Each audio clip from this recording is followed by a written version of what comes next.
राधे राधे दोस्तों, मैं हूं गजानन सैनी और आज हम आपको बताने जा रहे हैं पूज्य श्री प्रेमानंद जी महाराज की जीवन यात्रा के बारे में और उनके परिवार के बारे में कि वो कहाँ के रहने वाले थे, उनके परिवार में कौन कौन है और उन्होंने कब से यात्रा शुरू करी और कहाँ तक पहुँचे।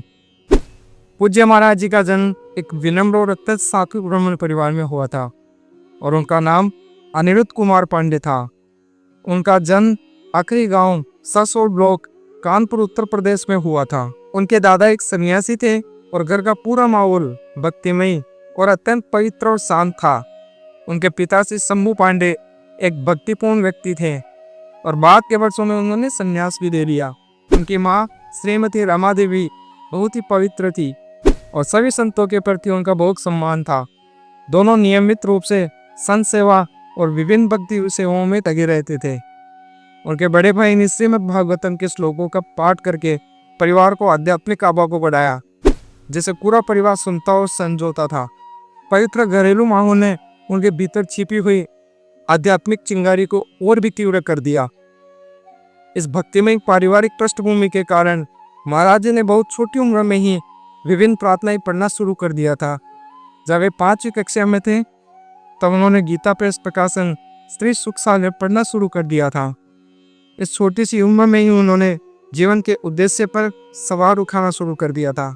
उन्हें यह विचार परेशान कर रहा था कि क्या माता पिता का प्यार हमेशा के लिए होता है, और अगर नहीं होता तो फिर अस्थायी खुशियों में क्यों उलझना। उन्होंने स्कूल में पढ़ाई और भौतिकतावादी ज्ञान प्राप्त करने के महत्व पर सवाल उठाया और पूछा कि यह उनके लक्ष्य को प्राप्त करने में कैसे मदद करेगा। जवाब पाने के लिए उन्होंने श्री राम जय जय राम श्री कृष्ण गोविंद हरे मुरारी का जाप करना शुरू कर दिया। जब वे 9वीं कक्षा में थे तब तक उन्होंने ईश्वर की ओर जाने वाले मार्ग की खोज करते हुए आध्यात्मिक जीवन जीने का दृढ़ निश्चय कर लिया था। वे इस महान उद्देश्य के लिए अपने परिवार को छोड़ने के लिए तैयार थे। उन्होंने अपनी माँ को अपने विचारों और निर्णय के बारे में बताया। 13 वर्ष की छोटी सी उम्र में एक सुबह 3 बजे महाराज जी ने मानव जीवन के पीछे के सत्य को उजागर करने के लिए अपना घर बार छोड़ दिया। महाराज जी ने शारीरिक चेतना के ऊपर उठने के लिए कठोर सिद्धांतों का पालन करते हुए पूर्ण त्याग का जीवन व्यतीत किया। इस दौरान उन्होंने अपने जीवन यापन के लिए केवल आकाशवृत्ति को ही स्वीकार किया। आकाशवृत्ति का अर्थ है कि बिना किसी व्यक्तिगत प्रयास के केवल वही स्वीकार करना जो ईश्वर की कृपा से प्राप्त हो। महाराज जी को नैष्ठिक ब्रह्मचर्य की दीक्षा दी गई।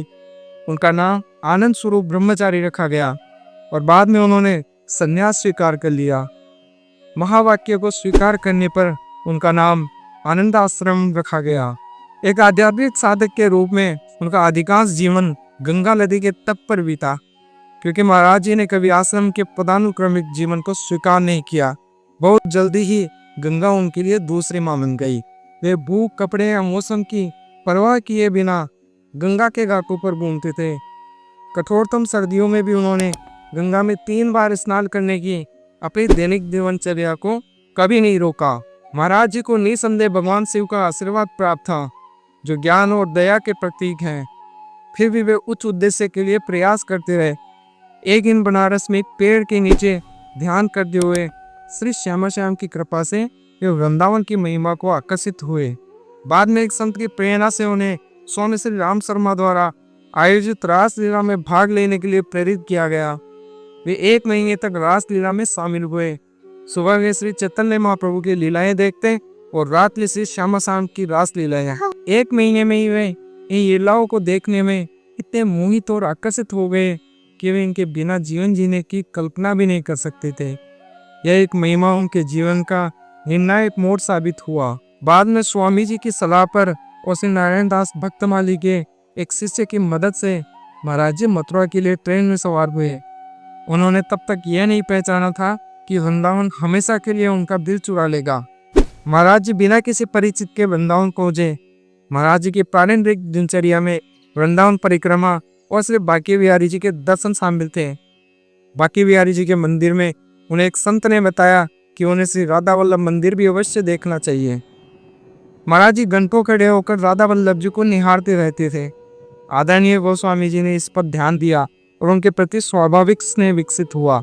एक दिन पूज्य श्री हित मोहित मरार गोस्वामी जी ने श्री राधा रसूदानी जी ने एक श्लोक सुनाया, लेकिन महाराज जी ने संस्कृत में पारंगत होने के बावजूद उसका गूढ़ अर्थ समझने में असमर्थ थे। तब गोस्वामी जी ने उन्हें से हरिवंश का नाम जपने के लिए प्रोत्साहित किया।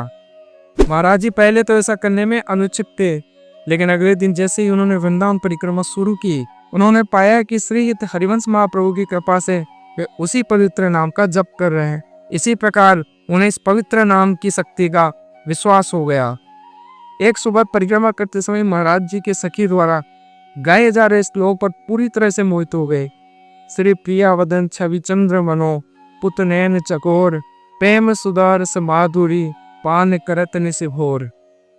महाराज जी ने तुरंत और उत्साहपूर्वक दीक्षा के लिए पूज्य श्री हित मोहित मराल गोस्वामी जी से संपर्क किया और इस प्रकार गोस्वामी परिकर ने पहली भविष्यवाणी की थी उसे साबित कर दिया था। महाराज जी को राधा वल्लभ संप्रदाय में शरणागत मंत्र से दीक्षा दी गई थी। कुछ दिनों बाद पूज्य श्री गोस्वामी जी के आग्रह पर महाराज जी पे वर्तमान सद्गुरुदेव सहचरी भाव के सबसे प्रमुख और स्थापित संतों में से एक पूज्य श्री हित गौराणी शरण जी महाराज जी से मिले, जिन्होंने उन्हें सहचरी भाव और नित्य रस की दीक्षा दी। महाराज जी 10 वर्षों तक अपने सद्गुरुदेव की सेवा में रहे और बड़ी लगन से उनकी सेवा की। उन्हें जो भी कार्य दिया गया उसे पूरी विनम्रता से पूरा किया। अपने सद्गुरुदेव की कृपा से वृंदावन धाम की कृपा से वे शीघ्र ही सहचरी भाव में लीन हो गए और श्री राधा के चरण कमलों में उनकी अनन्य भक्ति हो गई। अपने सद्गुरुदेव की पद चिन्हों पर चलते हुए महाराज जी ने वृंदावन में मधुकरी के पास रहते थे। वे ब्रजवासियों का बहुत सम्मान करते हैं और उनका मानना है कि ब्रजवासी के अन्न खाए बिना दिव्य प्रेम का अनुभव नहीं किया जा सकता। महाराज जी के जीवन के प्रत्येक पहलू में उनके सद्गुरुदेव भगवान एवं श्री वृंदावन धाम की असीम कृपा स्पष्ट दिखाई देती है। आज इसी प्रकार पूरा यूथ और सब लोग महाराज जी से इतने मोटिवेट होते हैं कि उन्होंने पूरे यूथ को एक संदेश दिया है, मांस भक्षण ना करे, बेविचार ना करे, लोगों को अन्याय ना करे। आज पूरा यूथ उनसे इतना मोटिवेट और इंस्पायर हो रहा है कि वो अपने आप को बदले जा रहे हैं। तभी तो आज वृंदावन में इतनी भीड़ इकट्ठी हो रही है उनके दर्शन मात्र के लिए। बार बार लोग आते हैं, बार बार विराट कोहली आते हैं। अगर आप भी कभी ऐसे ही वृंदावन जाएं तो एक बार पूज्य श्री महाराज जी के छवि का दर्शन जरूर करें। इसमें आपको अत्यंत सुख की प्राप्ति होगी। नमस्कार, राधे राधे।